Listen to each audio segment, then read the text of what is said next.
qo'zg'olonlari bo'lganligi ma'lum. Ayniqsa bizning Jizzaximizda 1916-yil Jizzax qo'zg'oloni bo'lib o'tgan.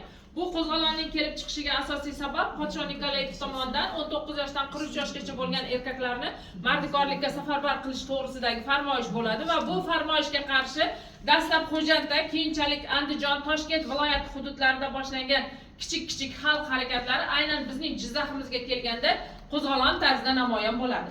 Demak, ushbu qo'zg'olonga Ziyoqori Abdullayev, Komil qori Bobojonov, Muhammadrahim Abdurahimov kabi yo'lboshchilar boshchilik qilgan bo'lsa, demak, o'sha paytda Forish tumani Bog'don volisi nomi bilan atalgan, G'alarol tumani, G'alarol va Baxmal tumanlari, Sangzor volisi, Zomin tumani esa Zomin volisi nomi bilan atalgan. Va albatta bu volislarda ham oddiy qishloq ahli o'sha oddiy ish qurollari bilan qurollangan holatda qo'zg'olon boshliqlari bilan birga Jizzax tomon kela boshlagan. Afsuski, qo'zg'olon Turkiston general gubernatorligi tomonidan yuborilgan 2,5 ming kishilik harbiy jazo otryadi tomonidan ayovsiz ravishda bostirilgan.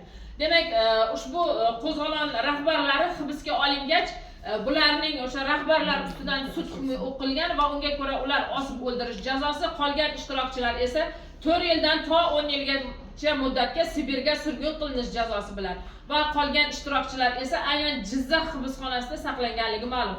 Hurmatli ustozlar, men kimga gapiryapman? Darsda ham mana shunaqa o'quvchilar